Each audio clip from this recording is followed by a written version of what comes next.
Hello बच्चों, आज मैं आपको एक्सरसाइज 15.2 समझाऊंगी। ठीक है। हमने ये चैप्टर शुरू कर लिया था जिसमें हमने 15.1 की, जिसमें हमने पेरीमीटर के बारे में जाना था। चलिए आज हम एरिया के बारे में जानते हैं। तो आप सभी को पता है कि एरिया ऑफ रेक्टेंगल क्या होता है, L/B होता है। ये आप 6th क्लास में भी पढ़ के आए हो, 5th क्लास में भी पढ़ के आए हो और शायद से 4th में भी, है ना। तो यहाँ पर आपको रेक्टेंगल का एरिया ही निकालना है। जैसे कि आप देख रहे हो कि फर्स्ट क्वेश्चन में आपको दे रखा है यहाँ पर, find the area of rectangle whose sides are. तो आपको साइड्स दे रखी है 3 सेंटीमीटर एंड 4 सेंटीमीटर। तो एरिया ऑफ रेक्टेंगल अगर हम आपसे पूछें तो वो क्या होता है, वो होता है L/B।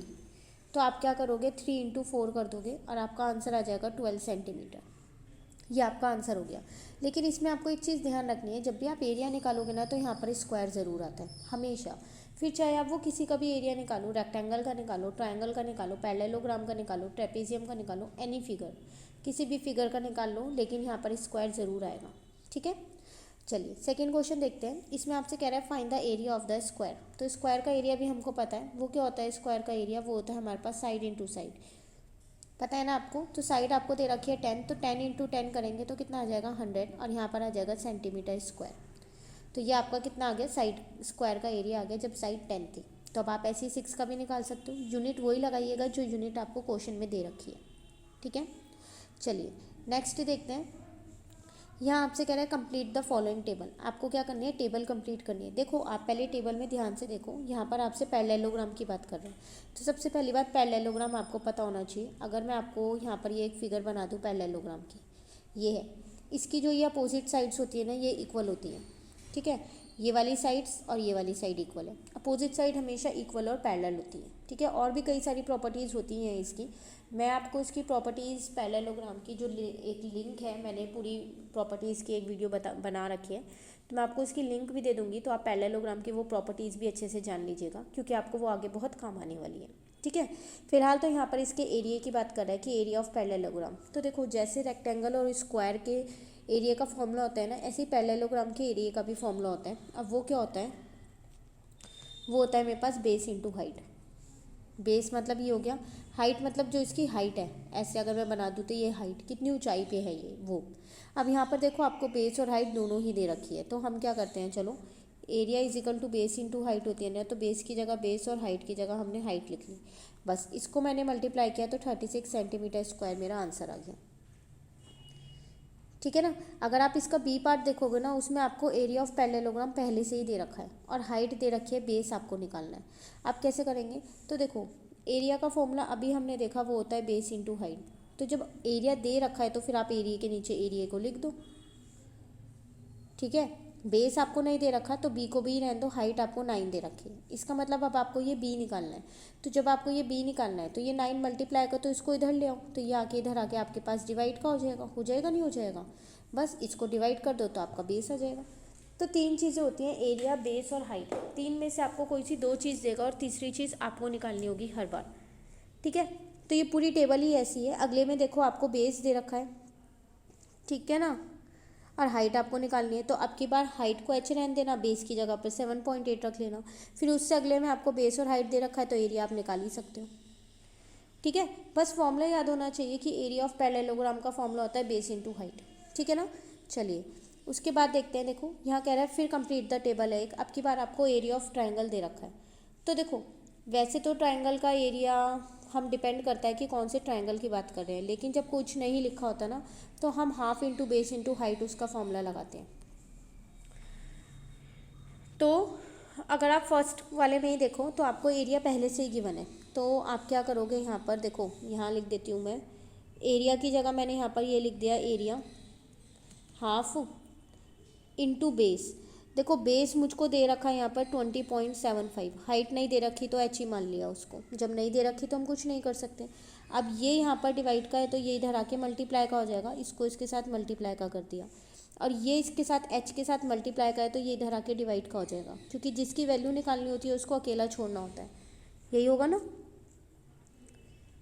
ठीक है यहाँ तक। बस अब आप इसको सॉल्व करो, मल्टीप्लाई डिवाइड करो और आपकी हाइट आ जाएगी। ठीक है।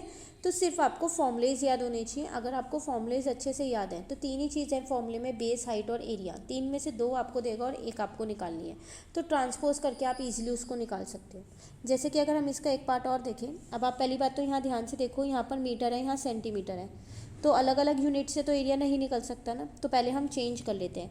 तो 1 सेंटीमीटर में 1/100 मीटर होते हैं, तो फिर 2 to 5 सेंटीमीटर में कितने होंगे, 2 to 5 अपॉन में 100, तो इसका मतलब 2.25 मीटर आ गया। तो इसकी जगह पे मैं 2.25 मीटर लिख सकती हूँ। आप चाहो तो इसको भी चेंज कर सकते हो सेंटीमीटर में, वो आपकी मर्ज़ी है, आप किसी को भी चेंज कर सकते हो। मैंने इसको मीटर में चेंज कर दिया है, तो 2.25 आया। अब मेरे को इसका एरिया निकालना है, तो एरिया कैसे निकालूंगी, हाफ, बेस होता है 6.4 और हाइट होगी मेरे पास 2.25। तो यूनिट का ध्यान रखना है जब भी आपको एरिया निकालना है। एरिया क्या, हम कुछ भी चीज़ निकालें हमेशा यूनिट ध्यान रखनी है कि जो यूनिट्स हैं वो सेम होनी चाहिए हर डायमेंशन की, ठीक है। बस अब आप इसको इंटू करो और डिवाइड करो, यहाँ पर आपका एरिया आ जाएगा, ठीक है। ये था क्वेश्चन नंबर 4। चलिए आज एक और क्वेश्चन कर लेते हैं 5, बस 5 तक करेंगे, टोटल 14 क्वेश्चन है, बाकी के नेक्स्ट क्लास में कंप्लीट कर लेंगे। देखो यहाँ पर आपसे कह रहा है, a floor measuring 2 metre by 1.5 centimetre is to be covered with tile measuring 25 centimetre by 25 centimetre. Find the number of tiles required to cover the floor and the cost of tile at 420 per dozen. आपसे यहाँ पर कह रहा है कि एक floor है, उस पर आपको टाइल लगानी है। फ्लोर मतलब आप सब समझते हो जैसे आपके घर पे जो नीचे फर्श होगा वो, बिल्कुल हिंदी में बोलूँ तो आपके घर का जो फर्श है वो, उस पर आपको टाइल्स लगानी है। तो अब आप वो टाइल्स कैसे लगाओगे, देखो फ्लोर का एरिया आपको डायमेंशंस आपको दे रखी है और टाइल्स की डायमेंशंस दे रखी है। डायमेंशंस मतलब लेंथ और ब्रेथ आपको दे रखी है। तो देखो एक फ्लोर पे टाइल उतनी ही लग सकती है जितनी उस फ्लोर का एरिया है। किसी के घर का फ्लोर छोटा होगा और किसी के घर का फ्लोर बड़ा होगा, तो सब में सेम नंबर ऑफ टाइल्स तो नहीं लगेंगी। जैसे मैं बोलूँ मेरे घर का फ्लोर छोटा है तो उसमें 10 टाइल्स लगेंगी, और आप बोलो मेरे घर का फ्लोर बड़ा है तो उसमें 20 टाइल्स लग जाएंगी। तो डिपेंड करता है कि फ्लोर कितना है, तो इसका मतलब उसके एरिया पे डिपेंड हो रहा है कि टाइल्स कितनी लगेंगी, है ना।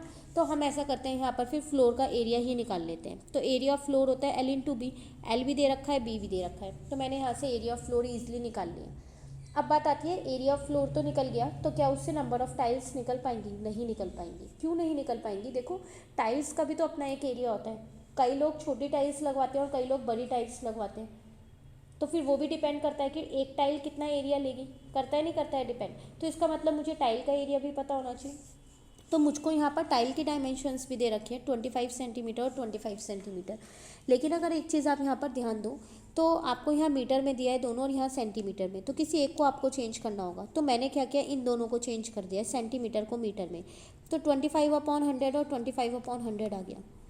इसको करके मैंने एरिया ऑफ टाइल भी निकाल लिया। तो दोनों चीज़ निकल गई। अब मेरे पास फ्लोर का एरिया भी आ गया और टाइल का एरिया भी आ गया नहीं आ गया। तो अब मैं नंबर ऑफ टाइल ईजिली निकाल सकती हूँ। जितना मेरा फ्लोर का एरिया है उसको डिवाइड कर दूंगी टाइल के एरिया से, तो मेरी नंबर ऑफ टाइल्स आ जाएंगी, ठीक है। तो अगर मैं आपको इसका सॉल्यूशन दिखाऊँ तो ये रहा। पहले मैंने देखो यहाँ पर एरिया ऑफ फ्लोर ये निकाला, फिर टाइल्स की L और B को चेंज किया, फिर एरिया ऑफ टाइल निकाल लिया, ठीक है ना। अब नंबर ऑफ टाइल्स मैंने आपको जैसे बताया था वैसे ही निकाला है, एरिया फ्लोर और एरिया टाइल को डिवाइड करके। चलिए मेरे को पता चल गया कि 48 टाइल्स लगेंगी मेरे फ्लोर पे। अब वो मुझसे कह रहा है कि पर डज़न की कॉस्ट है 420 पर डज़न, मतलब 12 टाइल अगर आप खरीदोगे तो 420 रुपये की आएंगी।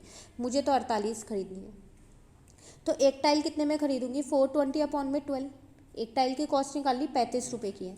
मुझे 48 टाइल खरीदनी है, तो 48 टाइल्स कैसे निकालूंगी, 48 को मैंने 35 से इंटू किया, तो मेरी टाइल्स की कॉस्ट आ गई, ठीक है। तो इन क्वेश्चंस को आपको रटना नहीं है, बिल्कुल अच्छे से समझना है, क्योंकि आगे भी आपको ये चैप्टर मिलने वाला है, तो उसमें भी आपको पता होना चाहिए कि किस केस में हमें क्या करना होता है, ठीक है ना। अब मैं जल्दी से आपको कॉपी वर्क दिखा देती हूँ। आज हम इतने ही क्वेश्चंस करेंगे, बाकी के क्वेश्चंस मैं आपको नेक्स्ट क्लास में कराऊंगी।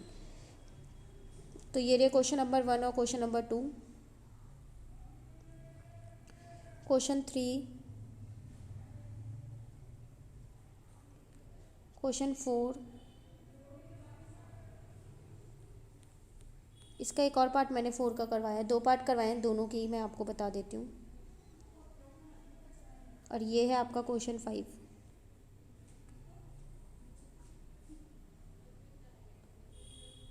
ये ना पूरा, ठीक है। बाकी के क्वेश्चंस फिर मैं आपको नेक्स्ट क्लास में कराऊंगी, इतने आप ये कंप्लीट कर लीजिए। Thank you.